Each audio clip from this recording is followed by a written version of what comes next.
그런 문제에 있어서 이들이 하나씩 이루어지는 과정이 있습니다.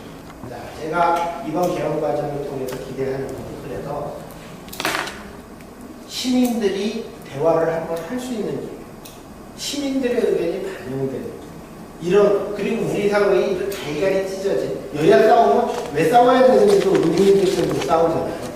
사사건건 이런 부분을 좀 어떤 것은 협조하고 어떤 것은 싸우고 계속 경쟁할 수 있도록 만드는 계기가 됐으면 좋겠다, 이런 생각이 들어요. 첫 민주적 개헌.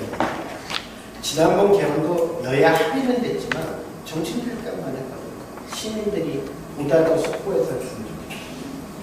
이 부분에서 또 하나의 질문을 드립니다. 이 조항이 사회적 합의가 됐어요. 사회적 합의가 100대 0으로 되는 게 사회적 합의가 아니라 절대 다수 또는 91대 40%라도 토론할 때가 있잖아요. 이 조항이 우리가 그러잖아요. 뭐 때문에 전체가 못 가는 수가 있잖아요. 이 조항을 합의가 안 됐는데 나머지 조항이 합의가 되면 개헌이 가능합니까? 안 됩니까? 가능하죠, 개헌. 어떻게 가능합니까? 합의가 안 되는 거를 시민은 똑같이 유보시킨 거죠. 그러니까 이대로 놓고 가서 그거였어요. 좋습니다. 그 말씀이 맞습니다. 맞는 것 같아요. 맞는 것 같죠. 네. 자, 그래서 유보에서 네. 우리가 다음으로 좀 우리의 지혜가 아직 거기에 이르지 못했습니다. 10가지를 네. 거기서 개헌을 한다. 아까 뭐 10가지가 다 이렇게 국민 합의가 되는 게 아니잖아요. 예. 지금처럼 이제 뭐 반대 있고 찬성 있고 이러다 그러니까는 10가지를 다 못할 게 아니라 일단 그 안 되는 부분은 놔두고 일단 처리하는 부분만 하면 어떨까? 저는 그건 누가 결정합니다.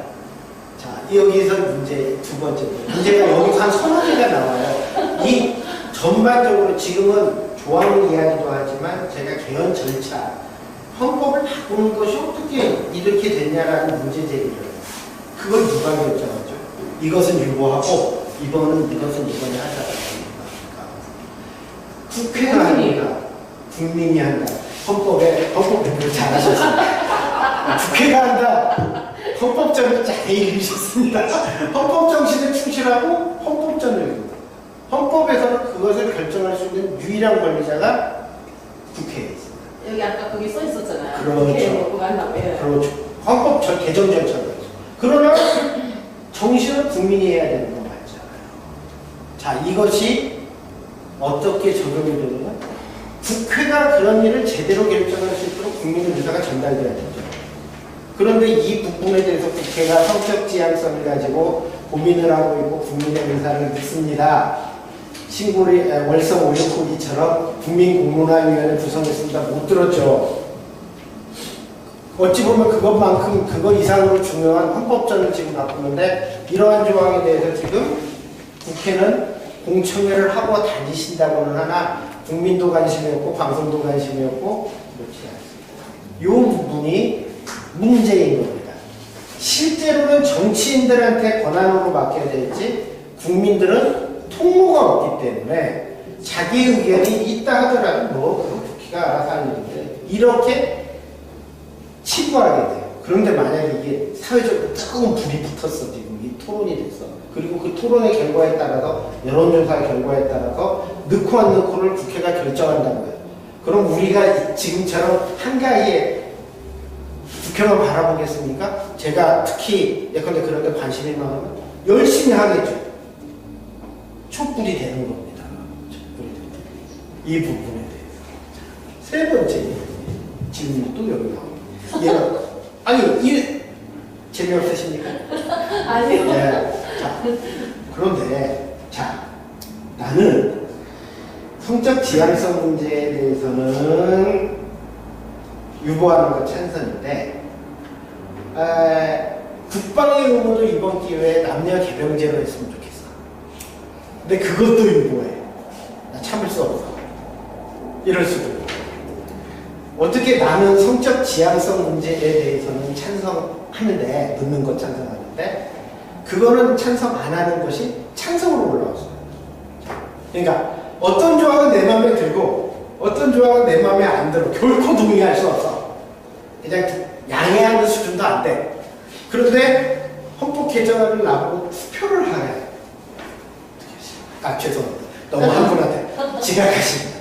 그렇게 투표하실 겁니까? 안 하실 겁니까? 아니 저는 투표라기보다 네. 촛불을 먼저 들고 싶어요. 근데 네. 촛불을 요즘 다시, 그러니까 이건 좀 다른 얘기지만 들어야 될 이유가 촛불 혁명의 1단계는 밟았지만 지금 제 느껴져요. 그렇죠. 저기 최순실, 최순득이 퇴시 일가 재산을 환수해야 되고 잠깐만요. 그 이야기는 나중에 환수해야 옵니다. 되고 아니 그게 정말 황팔 과제인데 불타는 과제인데 왜 그걸 안 하고 시작도 안 하고 개헌 이야기는 그 유보시키는 또 괜찮은 이런 거는 사실은 저는 그렇게 그 이야기를 맨 뒤에 드리려고 해요. 네, 그거를 잠깐 그때 질문하고요. 그때 질문하고 그 이야기는 저도 이야기해요. 지금 개헌 꼭 왜 해야 되는지를 오늘 공부 끝나고 느껴지십니까? 또는 어떤 개헌을 바라십니까? 이야기를 듣고 싶으니까 그거 말해 일단은 그거부터 그렇습니다. 그러면 그때 질문 드릴게요. 자, 어떤 조항은 마음에 안 들고 어떤 조항은 반드시 했으면 좋겠을 때 나는 투표를 어떻게 해야 됩니까? 지금 나도 해답이 없어요, 이 질문에 대해서. 그러면 전 투표 참여 안 하죠. 그러면 그런 사람들이 다수야. 쟁론이 많으면 그렇잖아요. 다 찬성할 수 있는 주제가 없어요. 한 10개만 되면 2분의 1씩 나누면 2의 10승분의 1이면 1000분의 1이에요. 확률이. 그거 다 동의할 수 있는 사람은 1000분의 1이에요. 50대 50이라고 치면. 자, 이거 뭐, 그러면은 개정을 평생 못하게 되잖아요. 우리 조항이요. 87년 헌법이 어떤 조항 하나하나에 대한 민감성이 있는 게 아니라 하도 위에서 내리매겨서 이거 찬성해 말어, 유신헌법은 절대선이야, 직선제는 절대 악이야, 이렇게 되면서 이 조항 하나하나에 대한 선택권을 가지고 있지 못해요. 촛불 이야기가 통합니다. 이 부분에 대해서 국민 전체가 이 부분에 대해서 개개 조항에도 수동적이지만 이 절차가 국민이 개입할 수 있는 여지가 저는 거의 없는 개정입니다. 사실은 스위스 같은 작은 나라는 말할 것도 없고요. 캘리포니아 같은 데는 매번 선거할 때 국민 투표를 해요. 꼭 헌법이 아니라 국민 투표에서 주요 정책에 대해서 찬반을 하는데 찬반을 하면서 거기다가 이유를 양쪽이 각각 적어서 한 장짜리씩으로 붙여서 하는데 한 권이에요. 한 20몇 건씩 투표하고 막 이러니까. 헌법이 아닌 일반 정책도 그럴진데 이 헌법 조항에 그것은 정치인들끼리 알아서 합의하고 국민들은 그냥 알아서 찬반만 하고 이렇게 되잖아요. 모순이 있죠. 모순이 있죠. 그러니까 그거 만드는 과정에도 어느 정도 의견이 그렇죠. 그야말로 요새 의견이 들어가야 되고 많은데 헌법 개정을 요구하는 조항에 대해서 해야 되고 오로와 낯승처럼 아까 뭐 9차 개헌, 10차 개헌이 아니라 10차 개헌에서는 조항 하나만 하고 11차 개헌에서는 통치구조도 바꾸고 이렇게 돼야지 30년 됐으니까 야 우리 탈탈 털고 그냥 집 부수고 이탈하지 이게 아니라 집과 같은 존재여서 어떨 때는 도배를 하고 어떨 때는 청소를 하고 어떨 때는 대수리를 하고 도저히 고칠 수가 없으면 뼈대를 몇 세대 지나면은 허물고 새로 지을 수 있는 것이 헌법이어야 되는 것 아니냐. 지금 이 헌법 개정조차도 너무 폭력적인 거예요. 국민에. 이 이야기를 이 조항에서 한 3가지를 드린 겁니다. 합의, 국민적 합의는 어떻게 가능하지? 이런 등등의 이야기를 한번 드리고 싶었습니다. 이 조항은 조항의 문제의 개선의 문제가 아니라 정신과 체계의 문제다라고 생각합니다. 우리나라 이제 제 질문에 답변해 주세요. 자, 검사가 수사권을 가지고 있는 게 어떻게 가능하죠? 지금 검찰 개혁하자고 하잖아요. 검찰이 나쁜 짓 많이 했다고 하잖아요. 자, 검찰의 수사권이 경찰보다 우월하고 경찰을 지배할 수 있는 건 어디에 있을까요? 검찰청법에 있습니까? 형사소송법에 있습니까? 어디 있습니까? 없죠. 헌법에 있어요. 헌법에 있어요. 자, 보십시다. 12조 3항을 보면 12조의 전체는 신체의 자유라는 조항입니다. 국민이 함부로 체포 처벌되지 않고 원님한테 가서 물불기 맞지 않을 수 있는 조항입니다. 이게. 그런데 여기 보면 다 있잖아요. 얼마나 좋아요. 국민은 고문을 받지 않으며 불리한 진술을 강요당하지 않는다. 근거업조처럼 아주 좋은 말씀이에요. 그런데 이런 조항에 어쩔 수 없이 들어간 조항이 적법한 절차에 따라 검사의 신청에 의해서 법관이 발부한 영장을 제시해야 한다. 이게 좋은 의미였어요. 그러니까 아무나 갔다가 공무원이라고 소위 예전에 면서기가 공출 안 능한다고 갔다가 때리고 말이죠. 그랬다고 했잖아요. 일제시대 때. 그런 거 못하게 하는 조항. 내가 어떤 일을 안 했다고 해서 처벌하려면 아무나 하는 게 아니라 이 절차를 통해서 해라 그랬는데 어떻게 되냐.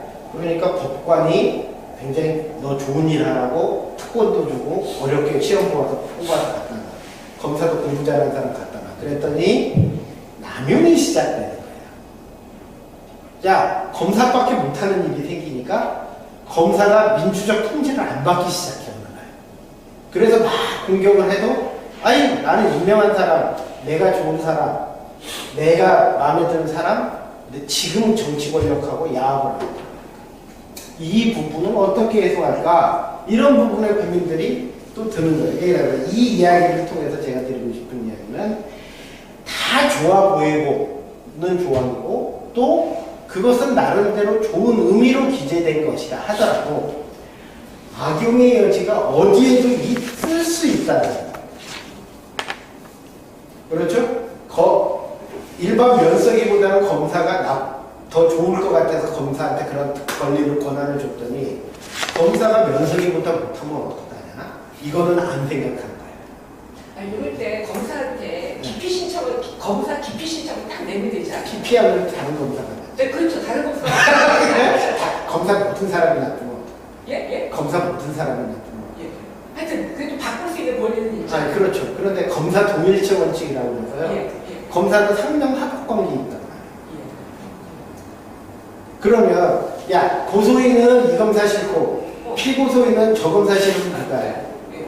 그런 문제 등등이 있는 거예요. 그래서 이 부분에 대해서 공무원에 대해서 아까 앞조항에 굉장히 보호를 했잖아요. 의무도 주고 권한도 주고. 권한과 책임이 같이 따라야 되는데 가장 큰 측면은 민주주의 원리에 따라서 국민에게 복종하고 국민의 뜻에 따른 원리잖아요. 그런데 이번 헌법재판관들이 다행히 그렇게 탄핵을 했어요. 그러나 이때까지 우리 역사상 그랬나요? 돈 있고 권력 있는 사람들은 국민들이 아무리 외쳐도 국민들 다수가 아무리 동의를 해도 지들 알아서 하더라 이런 생각이 우리한테 있잖아요.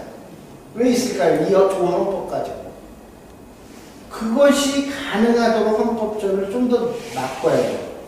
그래서 검찰개혁 이야기를 하고 검사한테 권한을 주더라도 검사의 권한을 나누고 견제와 균형을 할 수 있게 하고 탈법적인 행동을 하면 아까 말한 대로 기피뿐만 아니라 바꿔내는 것들이 가능하도록 좀 만들어야 되죠. 만들어야 되죠. 그런 것들을 넣자는 거예요. 자, 변호사 숫자 많아져서 요즘 변호사는 흔해졌습니다만은 자 5항도 봅시다. 변호인의 조력을 받을 권리가 있음을 고지받지 아니하고 체포 또는 구속을 당하지 않는다. 그런데 이때까지 문제가 이 조항이 만약에 별로 쓰임새가 없을 수도 있지만 이 조항도 있다고 치죠. 의미가 있어요. 굉장히 큰 의미. 근데 내가 아는 변호사가 없어. 내가 변호사를 쓰고 싶어도 돈이 없어. 그리고 그렇게 하면 내가 나 변호사 쓰고 싶어요 라고 했는데 불러주지도 않아. 야, 너 변호사 쓸 돈도 없어? 야, 그냥 해. 이런 식으로 모욕이나 당해. 이 조항은 아무 쓸모없는 조항. 이 조항이 의미가 있으려면 내가 돈이 없고 아는 변호사가 없어도 기회 그런 필요성이 있으면 보장이 돼야 되죠. 그러면 국선 변호, 법률 구조 이런 것들이 가능해야 돼요.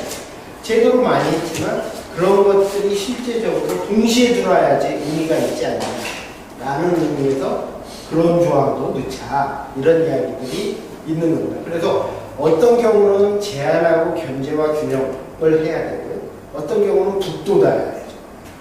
헌법은 이렇게 좋은 말만 써서는 안 되고 좋은 것을 더 좋게 만들기 위해서 북돋을 수 있는 제도와 조치를 가지고 있습니다. 권한이 남용돼서 국민이 고통받을 수 있는 가능성을 살펴서 그것을 못하게 제도로서 구체화해야 될 양쪽이 있습니다. 그래서 앞에 것을 기본권 형성적 행위라고 합니다. 두 번째는 기본적 보장적 행위라고 합니다. 어떤 것은 북돋고 어떤 것은 제한이다. 이런 것들이 있지 않으면 좋은 이야기예요. 따라서 예전에 헌법들이 쓰이지 않을 때는 헌법들이 그냥 좋은 말 써놨을 때는 아무런 신경을 안 쓰다가 헌법적 근거가 필요해라고 하면서 이번 헌법에서는 전문가들이나 시민들이 많이 이런 것들을 좀 해주세요라고 하는 것들이 많이 늘고 있어요. 그런 것들을 하는 것은 어떤 경우는 구체화되고 어떤 것은 문구를 받고 어떤 것은 생각지도 않은 권리를 생각해 내기도 합니다. 자,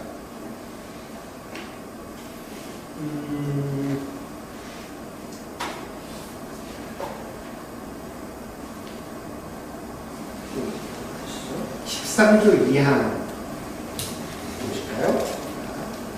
모든 국민은 이 부분이 내가 넘어가니까 해서요 그냥 했는데 질문 과정에서 나와서 최순실 이야기 빨리 우리가 환수를 해야지 정의다라고 했는데요.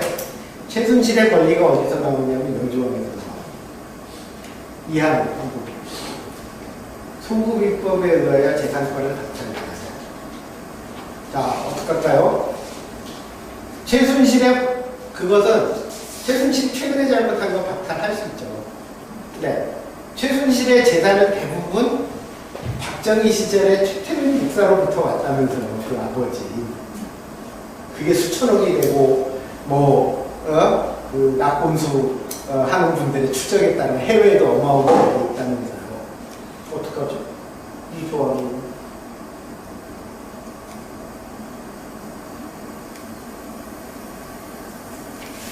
자, 모든 조항은 이 이야기를 하는 것은요, 제가 그것에 대해서 답변을 그거합니다. 그 부분에 대해 양면적 측면입니다. 제가 검사였을 때는 제한당하기 싫고요. 제가 검사한테 수사하는 입장이면 제한하고 싶지 않아요. 내가 재산이 많은 사람이면 자유방임주의가 좋은 거고요. 반대로 쓰고 그거 하고. 내가 비정규직 노동자면 비정규직 노동자 아까 말한 대로 같은 일 하면서 처벌받는 것을 반드시 헌법에서 해결해 주고 이 부분이 그렇게 단순하지가 않을 수가 있어요. 자, 재산권을 박탈당하지 않으니 어떤 문제가 생겼죠?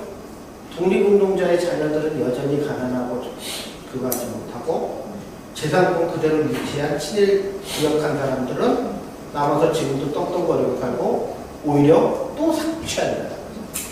어떻게 하는 거죠? 이 부분이. 자, 그래서 이 조항이 있음에도 불구하고 십수년 전에 친일 반민족 행위자에 관한 재산 환수에 관한 특별법이 이화영의 후손이 그때 우리가 전쟁을 하면서 등기부가 없어졌어요. 괜히 숨죽이고 있다가요. 이제 그만 둘 때쯤 되니까 한 30년 지나서 그때 주인 없는 땅인 줄 알고 그때부터 부쳐먹고 살던 가난한 사람 땅 내나 옛날 서류 가져와서 그렇게 했단 말이에요. 이런 게 반복되는 거야.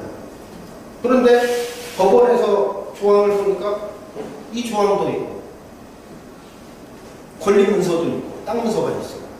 그러니까 찾아줬어요. 이런 판결이 반복되니까 법률을 만들었는데 그걸 가지고 헌법재판소에 가죠. 이 조항을 가죠. 이 조항을 가죠. 그래서 어쨌든 그걸 한번 관심 있으신 분은 찾아보세요. 인터넷만 뒤져도 나옵니다.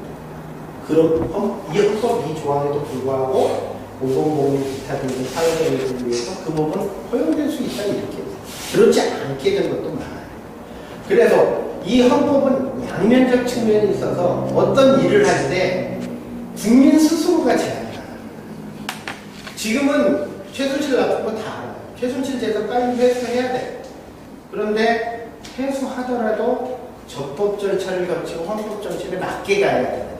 책무가 우리한테도 있는. 그러니까 우리가 하고 싶은 일을 할 수만 있게 만드는 것들이 아니라 우리가 할 수 있는 지금 그 시대에 많은 사람들이 동의를 하더라도 다수가 좀 그 재산을 하고 싶어도 안 할 수 있는, 안 될 수 있는 일도 제한됩니다. 이 조항은 매우 중요한 게요. 어느 날 내가 좀 잘못했어. 그런데 주변 사람들이 이만큼 잘못했다고 이만큼 가져가는 일을 나와야 될 거야. 내가 처벌을 하나 잘못했는데 100을 짓는 것은 좀 그렇죠. 이런 것들의 원리가 이 안에 같이 있습니다. 이 부분에 대해서도 합의가 필요하고 고민이 필요한 거죠. 부정 축제자들은 좀 이거 뭐야? 아니 환수해야 돼. 지금 범죄이 환수에 관한 법률이라고요. 예를 들어서 그렇죠. 내가 뇌물을 1,000만 원 받아가지고 그거를 이용해서 1억을 만들었어. 1,000만 원만 하면 9,000만 원 가져. 이런 것도 막는 법도 있고요. 법은 있어요. 그런데 최태민은 못 뺏는다니까요. 그 법에 의해서 어떤 경우도 왜? 공소시효가 지났어요. 공소시효가 지나면 안 돼. 그리고 너무 오래돼서 그것을 밝힐 방법도 없어. 짐작을 하죠. 수사 못해. 공소시효 지나면 어떻게 수사해요? 예컨대 그런 등등의 문제가 있다는 거예요. 그래서 너무 어렵다는 게 아니라 어려운 게 아니라 이런 것들을 다 고민해 나가는 거고 이 부분은 그러려면 어떤 거예요? 아까 말한 너무 쉬운 부분도 있고 너무 어려운 부분도 있잖아요. 제가 이야기했던 시민들이 알아서 한다는 것도 쉽지 않아요. 어느 날 갑자기 전문가, 시민, 정치인들이 힘을 합해야지 그래도 그 사회가 동의할 수 있는 답을 낼 거 아니겠습니까? 자, 시민들에게 다 그냥 아무 사전 지식 없이 이제부터 여론조사 쭉 합니다 라고 해서 51대 49 만들었다고 51대 정답이 되는 것도 아니고 정치인들이 합의하니까 국민들은 따라가야 되는 것도 합의가 아니죠. 대표적으로 국회의원 월급 자기들은 서로 좋으니까 다 했잖아요. 근데 국민 입장에서 좋지 않잖아요. 그런 일도 있잖아요. 전문가, 저가 법률 전문가지만 법률 전문가한테 법률을 다 맡기면 정말 다 정답만 나오나요? 자기들한테 유리하게 되겠죠. 그런 것들이 우리 안에서도 협조와 견제와 균형이 있어야죠. 이런 것들이 사회적 합의 과정입니다. 이 부분을 우리가 자, 소급입법 금지 원칙 지켜야 돼. 좋아. 그런데 정말로 나쁜 놈들의 재산은 환수해야 돼. 자, 그렇게 정치적 합의를 하고 전문가들이 법률로 그 부분을 만들어봐. 이렇게 되면은 합의되는 거잖아요. 그 과정에서 그냥 되는 게 아니라 토론과 고민이 있어야 되겠지만 그러한 조항 때문에 13조 2항을 한번 설명했습니다. 이런 것들이 다 제가 넘어가고 있는 조항에도 있어요. 넘어가는 조항에도 있으니까 하고요. 14조 15조 일단은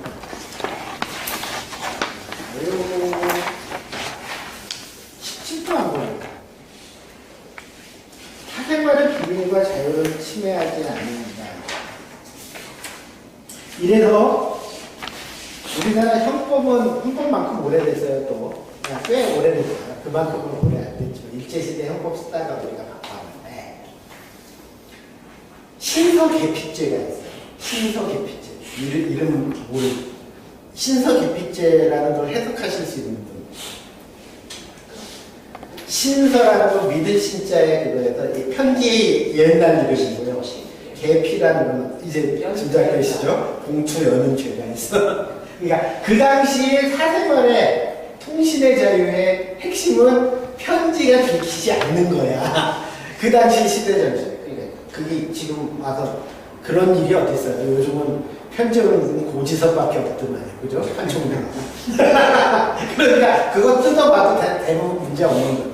그런데 문제는 메일 뒤지는 거잖아. 메일을 그거에서 카톡 들여다보는 거 아니야? 이런 것들이 훨씬 더 위험이잖아. 그런 것처럼.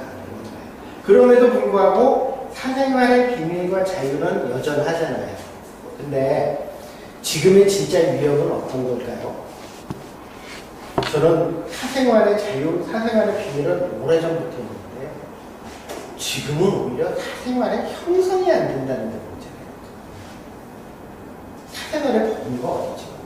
예전에는 사생활이 있는데 요즘은 CCTV 다 지켜요. CCTV 개수로 하면은 내가 기억 못하는 것을 CCTV는 기억하고 있어. 그렇잖아요. 내 기억력을 믿지 마. 내가 내 당사자들한테 다 무슨 일을 설명하려면 그래요. 알겠는데 그 기억력을 믿지 마세요. 가서 내일도 그 시점에 메일도 찾아보시고요. 다른 사람한테 물어보시고 이래서 한번 보시고. 그래 실수가 안 나요. 사생활의 형성과 용의가 힘들어요. 그런데 그렇다고 CCTV 다 없애잖아. 그럼 치안유지는 어떻게 되지? 이런 문제 이미 너무나 사생활이 경계가 돼서 사생활의 범위가 흐릿해졌어 이제. 예전처럼 예전에는 공적 인물만 그리고 연예인만 공적 논의가 됐잖아요.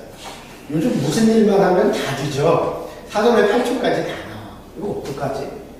이런 문제가 있어요. 그래서 사회적 현실, 과학기술의 발전에 따라서 30년 또는 그 이전부터 했던 것들을 바꿔야 돼요.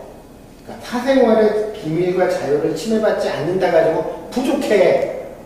사생활이 어떻게, 자, 사생활을 형성할 수 있는 권한이 있다. 자, 나는 사적 영역을 보호받을 수 있는 부분이 있다라는 것부터 확인하고, 이렇게 CCTV도 하고 국가는 막 정보 수집해요. 그렇잖아요. 정부에서 의료보험관리공단이 털린다고 해킹이 된다 치고요. 어마어마할 거. 성형할 거 다 나오고 어떻게 해 그거? 성형? 예컨대. 예컨대. 성형 좀 지나면 자연스러워져서 몰라. 그런데 수십 년 전 성형 자료가 남아있어. 어디서 얼마 주고 했는지까지 남아있어. 이거 어떡할까요? 이런 것들을 국가가 책임져줘야 돼요. 정보를 가져가는 거. 사생활의 용의, 보존 이런 것들을 해주지 않으면 사생활은 콩가루가 됩니다. 우리 사생활은 없어요. 지금 영화에서만이 아니라요. 이미 기술적으로는 여기서 구독을 안 해서 그렇지 지나가는 사람에 대해서 예컨대 이렇게 하면 내가 찾고 싶은 사람을 찍어놓고 이렇게 가면서 하면 내가 인식 못하더라도 그 사람을 찾아내주잖아요. 핸드폰. 맞아. 기술적으로 당연해요. 그러니까 국가적으로는 수배자들 있잖아요. 수배자들을 집어넣으면 CCTV에서 통신기술하고 연결하면 찾아내서 즉각에 돼요. 그런데 이런 게 굉장히 그거 해보지만 예전에 생각지도 못했던 것들을 하잖아요. 예를 들자면 고속도로 통행료를 쫙 들어가잖아요. 요즘은 그냥 지나가기도 하지만 그 차량이 도난 차량인지 예전에 과태료 미납 차량인지 이제 다 해서 바로 가죠. 그런 것처럼 사람도 다 되는 거예요. 이 부분에 대해서 공적 영역과 사적 영역이 많이 달라져 있기 때문에 헌법적으로 어떻게 할 것인지에 대한 문제입니다. 19조 문제에도 이거는 아주 최신의 문제라면 고전적 문제를 하나 해볼게요. 양심의 자유를 가진다. 그럼 나 공산주의자여도 된다는 게 헌법적으로 맞다. 아니다. 무슨 소리야? 공산주의자를 어떻게 허용해? 헌법은 뭐를 누구 손을 들고 있죠? 다 허용하는 거. 다 허용하는 건가? 그럼 국가보안법이 위헌법이에요. 국가보안법 위헌이 되네. 이런 이야기입니다. 이거는 수백 년 된 이야기잖아요, 지금. 이거 고전적 이야기가 여전히 해도 안 된 채로 여기 있다. 라는 이야기를 좀 드립니다. 자, 그래서 국가보안법 폐지한 분들은 국가보안법은 헌법에 위반되는 법률인데 자꾸 저렇게 기승을 부리니 아예 이번에 국민은 양심과 사상의 자유를 가진다. 또 사상도 보다 분명히 하자. 양심 이러니까 사상의 자유는 포함 안 되는 것처럼 잘못해서 사상의 자유도 넣자 이건데 저는 양심, 사상, 표현의 문제를 그거 하고 가네.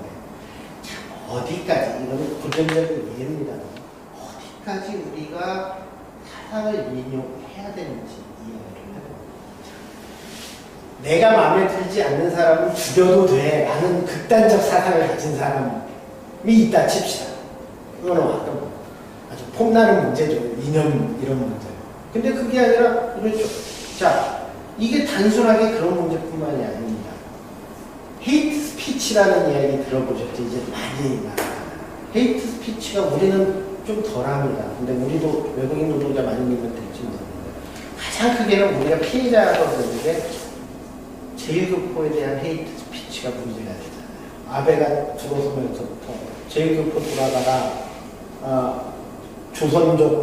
조선계 학교, 그러니까 소위 조총련계 학교 같은 데 가서 이지매하고 막 이런단 말이에요. 혐한 시위하고 이 부분 그대로 놔둬야 될까? 이런 문제들이 있는 거예요. 자, 내 양심이 그런 거고 내가 민족주의자고 나는 다른 사람 비난할 자유가 있어야지 양심의 자유를 왜 제한하려고 그래? 라고 하면 또 어떡할까요? 이런 문제가 이제 고전적으로 굉장히 많은 문제예요. 타인에게 피해를 끼치지 않는 한에 있어서 이제 한 그렇죠. 그러니까 양심은 그러면 내심의 자유냐? 자, 이렇게 합시다. 양심의 동의도 모르겠어요. 내심의 자유가 있어요. 내 머릿속에 죽이고 싶은 게 하루에 몇 사람씩 있지. 그걸 어떻게 열어봐. 그것까지는 기술적으로 할 수도 없어. 모르죠. 마이너리티 리포트의 세상이 되면 그것도 처벌하게 될지도 모르겠어요. 그러나 적어도 현재까지는 머릿속으로 할 겁니다. 그런데 책을 보는 것은 어떤가요? 예컨대 폭탄 제조법 책을 봐. 그리고 책만 봐. 폭탄을 만들지 않아. 두 번째. 폭탄 만드는 기술을 전달하면 어떨까요? 나는 안 남기고 만들 의사도 없어. 그런데 제3자한테 알려주는 건 어때? 자, 자살의 방법. 왜 그래서 어떻게 하지? 이런 등등의 문제가 있어요. 그러니까 완전히 내심과 행동이 그렇게 구별되지 않는 영역이 있잖아요. 테러를 하면 테러에 대해서 처벌을 하기 쉬운데 그 경계선에 있는 것을 어디까지 보장해야 되고 어느 정도까지가 해이며 어디까지가 전파의 장면인지 이런 등등이 여전히 고전적으로 헌법적으로 있습니다. 이 부분에 대해서 우리가 사회적 합의가 또 필요한 거죠. 그래서 국가보안법의 필요성이 굉장히 강한 사람들은 국가보안법을 헌법의 파수꾼이라고 부르고요. 국가보안법이 정말 문제가 있는 분들은 헌법의 수치라고 불러요. 그 모든 법률은 헌법의 근거를 가지고 있다고 주장들을 하잖아요. 자, 국가보안법에 대해서는 지금은 필요성이 있다고 그거 할 수 있지만 공산주의에 대해서는 그러나 국가보안법 조항 거의 그대로가 과연 옛날에 독립투사 처벌하는 치안유지법에서 왔거든요. 이건 어떡하지? 이런 등등이 고전적 문제도 여전히 가지고 있다. 이것은 재헌헌법 이래로 풀리지 않는 여전한 숙제이가. 아까 통신의 비밀 같은 경우나 사생활은 최신의 문제로서 골치가 아프고요. 우리가 이것은 해결을 못하고 넘어와서 분단이 있어서 그 골치가 아픕니다. 좋습니다. 그런 문제가 언론 출판, 학문 예술 그런 것들이 다 됩니다. 집회결사의 자유, 촛불에 가장 익숙해졌잖아요. 처벌받아 보신 일 있습니까? 나가서 촛불 시위하다가 없으세요? 열심히 하셨는데 다행히 열심히 한 건 아니고 몇 번 정도 가서 안전하게 그냥 이렇게 들고만 있었어요. 그러니까 결코 그 부분이 위법. 저는 위법하지, 그러니까 촛불을 들더라도 그 법을 위반하면 안 된다고 생각하는 입장이에요. 자, 그렇습니다. 그러니까 뭐라고 했든 그 선이 좀 했었어요. 범법하려는 사람들이 그러지 말라고 알면서. 맞습니다. 자, 그 좋은 자세세요. 민주시민으로서의 성숙한 자세죠. 자, 그런데 촛불 시위 제철에 허용 안 했잖아요. 뻔하게 걸린데도 다른 사람 먼저 신고했다고 안 하고 청와대랑 가깝다고 안 하고 사람은 많은데 인도에만 있으라고 하고 시간도 많지 않아. 예전에는 일몰전만 허용했거든요. 그랬어요. 그것에 대해서 불안하니까 나는 억지로라도 해야 되겠다고 하는 것도 못하면 작년 촛불은 없었어. 어찌 보면. 그런 문제도 있고요. 두 번째로. 집시법이 안 되니까 이렇게 예전에 우리가 민변에서 많이 했던 이야기인데 차벽을 쭉 설치하고요. 허용 안 할 수 없으니까. 그 앞에 또 경찰이 쭉 서요. 그럼 그렇지 않아도 비좁은 도로에 집회가 안 돼. 그런데 좀 이렇게 횡단보도 같은 신호 표시가 있으면 이렇게 내려갈 수 있잖아요. 그러면 워낙 꽉 차 있었기 때문에 터져 나와. 그러면 그 사람들을 도로교통죄 위반으로 입건을 해. 이거는 정당한가요? 아니 우리가 가끔 급하면 과속도 하고 사람 안 보이면 급하면 얼른 부단횡단도 하는데 일일이 다 걸리는 건 아니잖아요. 그런데도 불구하고 기다렸다는 듯이 그렇게 간 데서 탁 잡아서 심지어 사진까지 다 찍어가지고 기소해. 했죠. 그거는 어떻게 이해해야 돼요? 재수없음 거리는 거죠. 정답입니다. 인생 운치기사예요. 그런데 억울하잖아. 아씨, 헌법에는 여기 보면 집회 결사의 자유를 해놓고 부당하게 공권력 집행하고 실제로는 말이야 너희들 집회하는 거 하기 싫은 거 아니야. 이때까지는 권력이 그런 거 당연히 생각했어. 권력이니까 그렇게 했지. 근데 요즘 세상에 그걸 말이 안 되잖아요. 참고로 촛불 집회하면 저는 아직도 지금의 촛불이 아니고요. 2008년 촛불이 더 많이 와요. 왜 그런지 아십니까? 그때 입건된 사람 지금도 소송하고 있는 사람. 네, 지금도 벌금 남아있어요. 몇백만 원씩. 그렇죠. 벌금이 남아있는 것뿐만 아니라 막 헌재도 왔다 갔다 하고요. 막 그러느라고 지금도 재판을 하고 있어요. 그런데 권력이 딱 바뀌니까요. 이번에 경찰청이 며칠 전에 뭐라고 발표했냐면 앞으로 집회 시위 과정에서 일부 도로교통 위반의 점이 있다 하더라도 도로교통죄로는 입건하지 않겠다 이랬어요. 이런 나쁜 사람들이 어디 있어요? 나쁘다는 게 제가 좋아지는 것을 나쁘다고 하겠어요. 그럼 과거에 처벌하고 뭐가 되냐고요. 대한민국 그것도 운이죠. 적용을 해줘야죠. 아니 적용을 해줘야지. 그러면 다 처벌해야 되는 거지. 아니면 감면을 하라. 다 풀어줘야죠. 네. 그러니 법치주의가 아니죠. 법치주의는 뭡니까? 어느 시기 어떤 경우에도 일관된 게 법치입니다. 우리가요 과속으로 걸리면요 제일 흥분하는 게 과속으로 걸려서 흥분하는 게 아니고요. 저 사람은 한다고 왜 나요? 그러니까. 눈치껏 해야죠. 그걸 그러니까 예전에 하도 자기들도 할 말이 없으니까 바퀴벌레 이름이라고 했습니다. 집에서 불 꺼놓고 다 자다가 목이 말라서 물 먹으러 탁 해서 부엌을 탁 하면 바퀴벌레 한 마리가 툭 달라가면 그놈만 죽어. 근데 싱크대 뒤에는 어마어마한 사람이 있어. 바퀴벌레가 저 싱크대 뒤에 있는 내 동료는 왜 안 잡고 저만 죽여요? 라고 할 수 있니? 응답은 찾는 거야. 이게 옛날 권력자들의 논리였어. 그래서 지들끼리 바퀴벌레 이론이라고 끽끽거렸다고요. 민주주의가 아니잖아요. 그게. 그런 문제들이 있다는 거예요. 그런 부분 때문에 일종의 실질적 보장이 필요한 거예요. 야, 양심의 자유 있으니까 너 생각해. 헌법에도 있네. 이거 비아냥거림이지 이게 권리 보장입니까? 야, 시위해. 근데 거기서만 해. 집회해. 떠들지 말고 해.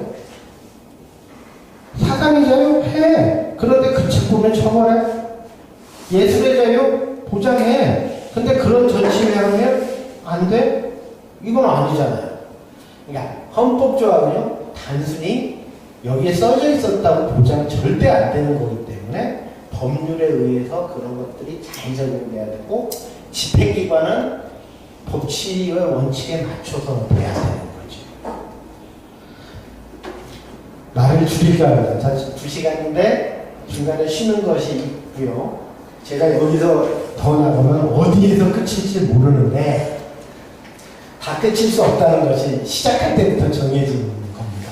그래서 그런 거예요. 다만 이렇게 말할 때 제가 우려스러운 바가 있어요. 여기 제가 말하는 건 몰라서가 아니라 이 조항이 이런 의미도 있고 저런 의미도 있고 하면 어떻게 생각하시냐면 특히 늦게 오신 분들한테 어려운 거구나 한번 내가 공부하기보다는 내가 공부해봤자 이런 어려운 저런 어려운 저런 내가 어떻게 다 알겠어. 그냥 그런가 보다 하고 좋은 이야기 들었으니까 앞으로 좋은 사람들이 의논하게 하면 되겠다. 절대 아닙니다. 절대 아니고요. 헌법전 쓸 때 이번에는 아름다운 한글로 표준적인 우리의 의무교육을 받은 분 정도, 의무교육 이야기도 뒤에 나온다면 한 분들이 이해할 수 있도록 쓰고 그렇게 해서 설명 들으면 자기 의견을 말할 수 있는 수준으로 바꿔야 되고요. 그 과정에서 기대하기는 내년 6월에 헌법 개정을 심지 안 하더라도 이 부분을 열어놓고 논의가 필요하다고 생각을 합니다.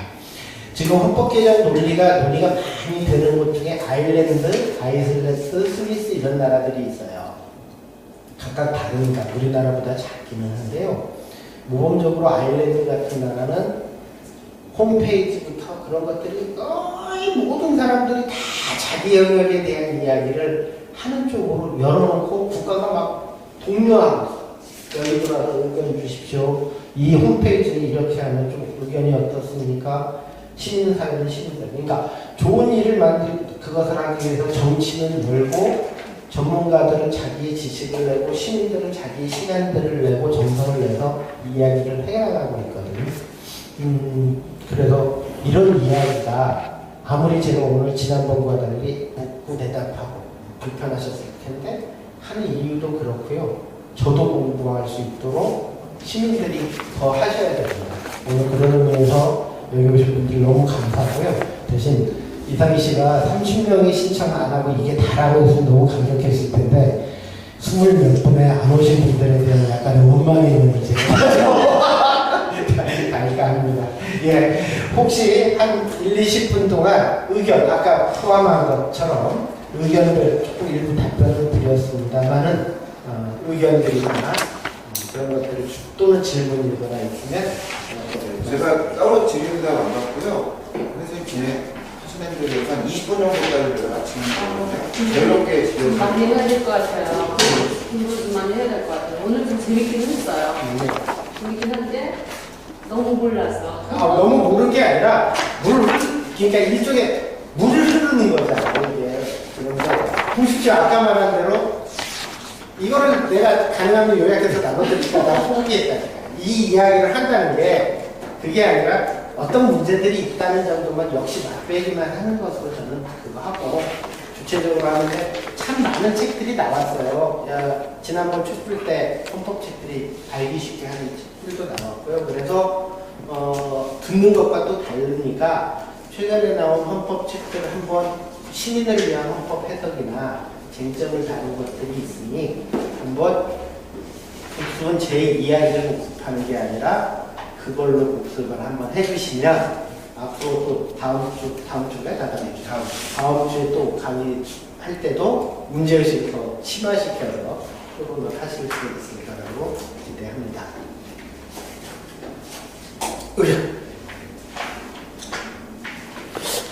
87년도에 만든 이 헌법은요,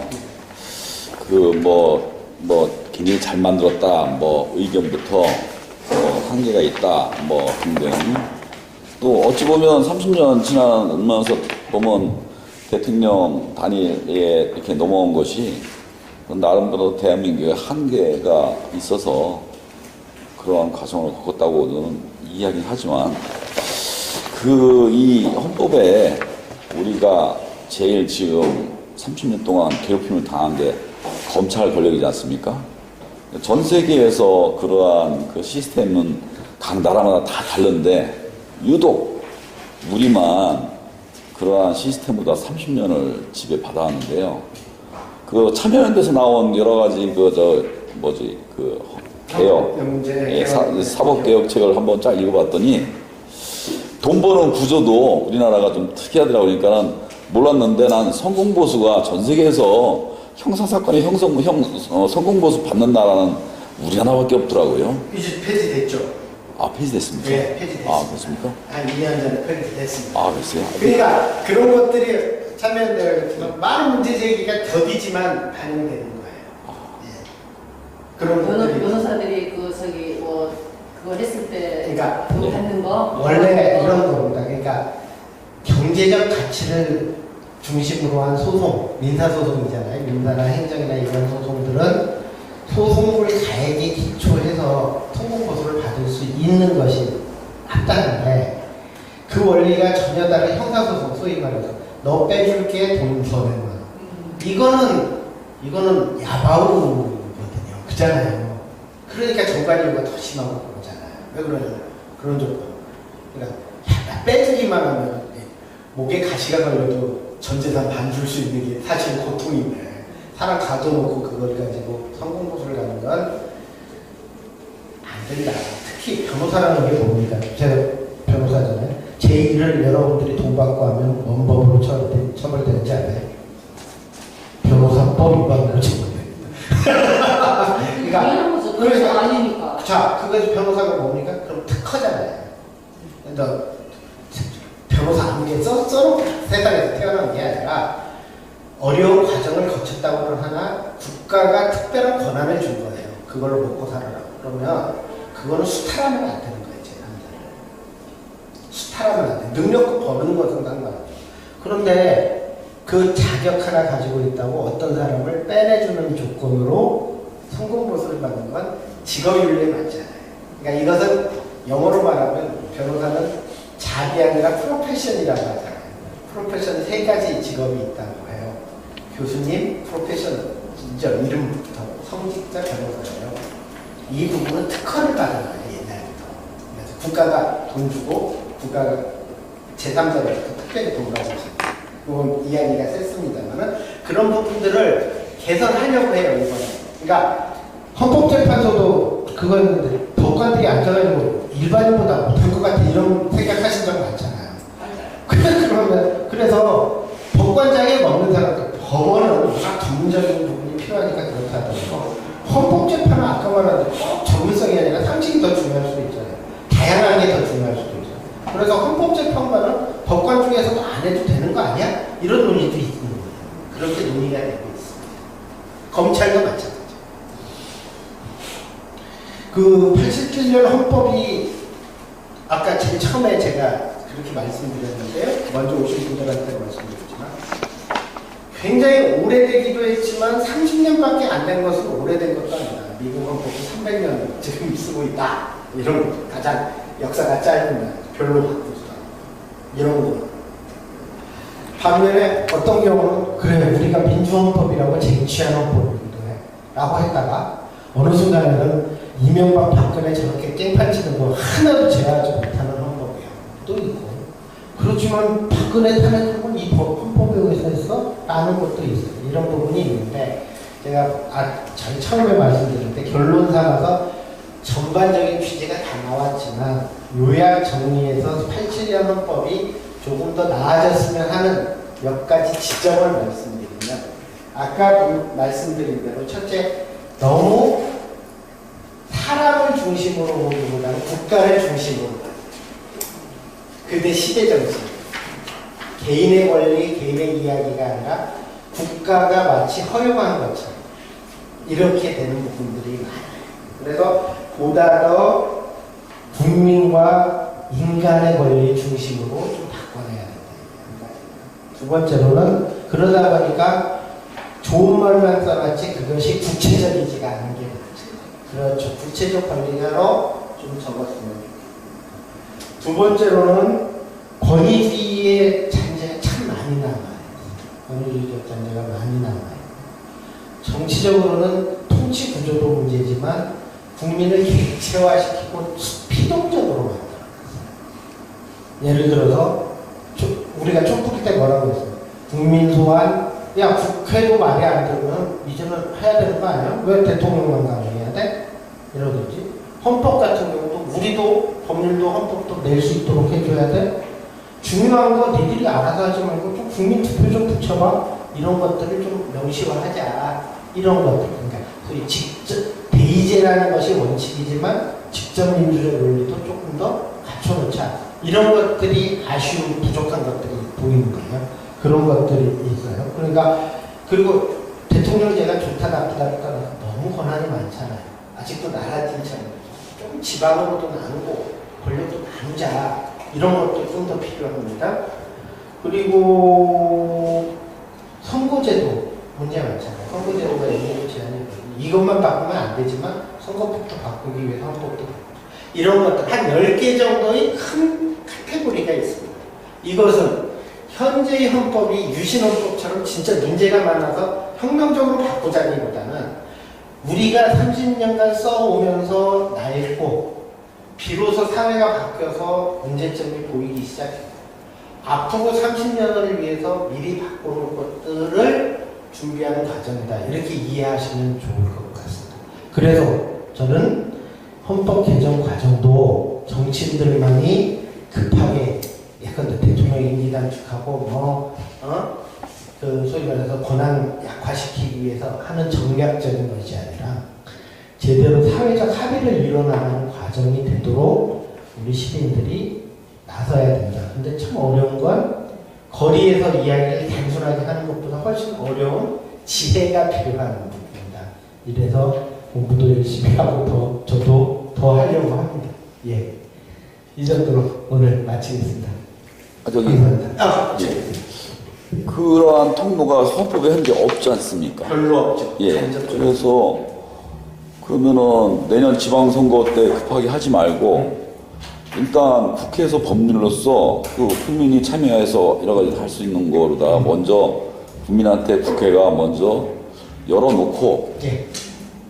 그렇게 진행을 우리도 법 내에서 시민도 활동해야 되니까 참여할 수 있는 것을 열어주는 것이 더 급한. 그래서 일종의 예전에 통상 절차법처럼 그 여러 가지 조약을 마음대로 맺어버리니까 위안부합이나 뭐 여러 가지를 그걸 절차를 제대로 하자라고 해서 마찬가지로 절차법을 먼저 만들자는 견해도 있습니다. 있는데 문제는 원포인트 할 수 있는 것부터 빨리 하고 그러한 것들을 헌법의 규정을 이번에 만들어가지고 다음 헌법을 또 한 번 바꾸자는 견해도 있고 합니다. 그런 것도 토론의 대상이 될 수 있습니다. 꼭 필요한 것만 고른다면 개인적인 그런 저는요? 예. 저는 아주 드물게요. 요즘 세상이 예외적 시기라고 저는 생각합니다. 지금 이제 국민이 최고 통치권자를 평화적 방법에 의해서 헌법 절차 내에서 몰아낸 유일한 시기에 살고 있어요. 아까도 말했지만 그것이 없었으면 지금도 구치소에 가 있는 분이 대통령으로 선거 관리를 곧 할 거다 이렇게 나오고 있는 시기입니다. 얼마나 우리가 상상을 하는 극과 극입니까? 이런 부분에서 저는 그 정신을 살릴 수 있는 다 욕심내지 않더라도 몇 개의 조항을 특히 아까 말한 대로 촛불 정신을 반영하는 법률부터 먼저 헌법 조항부터 논의를 시작하는 것이 필요하고요. 그러나 그것이 힘들면 국회가 정권을 가지고 있어요. 그런데 국회가 헌법 개정 전에는 시민의 의사를 부릴 방법이 없을까요? 그러니까 뭐 그 선거구 거기다가 전화를 한다거나 뭐 맞습니다. 자, 월성 569기를 꼭 저렇게 공론화위원회를 만들어서만이 해야 되나요? 아니잖아요. 말을 듣겠다고 만들 수 있는 것처럼 국회를 만들면 다 할 수 있습니다. 근데 지금 우리의 사회가 정치인들의 머리는 가서 설명하고 형식적으로 전국 한번 투어하면 된다고 생각하는 거예요. 그럼 자, 국민 입장에서 그게 어쩔 수 없지 뭐 이렇게 하는 것 방법이 있고 아니다. 천천히 가더라도 제대로 해라라고 요구할 수 있다. 할 수 있잖아요. 저는 할 수 있다고 생각합니다. 근데 그거는 미국의 압력이 너무 눈에 보였잖아요. 사실은 우리나라가 약소국 입장에서 안보를 책임지고 있는 미국에 저항하기가 이거 쉬운 일이 아니라는 걸 그것도 이미 뭐 좀 다른 이야기, 전혀 다른 이야기를 해볼게요. 헌법만 이야기가 그런 게 아니라 이번에 헌법재판소장 임준이 가부 동수로 부결이 됐는데 뭐 부결시킨 분들에 대한 평가는 떠나서 과연 가결을 시킨 분들이 최선을 다했을까? 라는 생각이 듭니다. 어떤 의미냐면요. 반대하는 분도 마찬가지입니다. 지역 국민들이 찬성하라고 연화와 같이 했거나 찬성한 분들이 지역 국민이 반대를 일치해서 했다면 그분들이 쉽겠습니까? 다음 선거가 있는데 사실은 우리 정치인들이 아유 내가 이렇게 해도 지금은 우리 당리 당량을 따라서 해도 그때 가면 다 잊어버려. 맞아요. 섞이는데 뭐. 네, 잘못한 것도 잊어버리고. 긴장을 안 해요, 긴장을. 정치인들을 긴장하지 않게 하고 있습니다, 우리가. 국민이 그렇게 만드는 거예요. 그렇죠. 이제 우리가 그러니까 3년이나 남았으니까. 그리고 변곡점을 지났어요. 변곡점이 작년에 촛불에서 보여줬잖아요. 대통령도 잘못하니까 절대 권력에서 피고인이 되어줬잖아요. 그 부분의 힘을 모아내보죠. 그렇습니다. 예. 수고하실 박상현 변호사님 감사합니다. 그리고 이제 후반부에 나온 집중적인 질문들이 저희 커리큘럼을 자세히 보신 분들은 다음 강의에서 국민이 주관하는 대한민국이라는 제목으로 또 강의가 진행되고요. 더 많은 기대와 참여 부탁드리고 오늘 뭐 일단 술을 많이 마시는 기쁘기 말고 식사 정도 같이 하시는 분은 변호사님, 그거는 파일로다 올려주시면 그래서 이렇게 이거요? 예. 자, 어쩔 수 없습니다만은, 자, 헌법개정특별위원회에 있는 것 중에 국회 홈페이지를 찾아 들어가요. 있습니다. 굉장히 불편한데요. 예. 국회 홈페이지에 주요 쟁점 리스트 같은 게 다 올라있어요. 그걸 편하게 해야지 많은 사람들이 관심을 가지는데 어려워요. 편하게 해놓은 그 제목을 어떻게 이거는 안 들어가 있는 게 제가 잠깐만요. 보여드릴게요. 오늘은 변호사님이 시간이 안 되신데 필요 없는 걸로 하고요. 다음 주에는 꼭 그 주위분들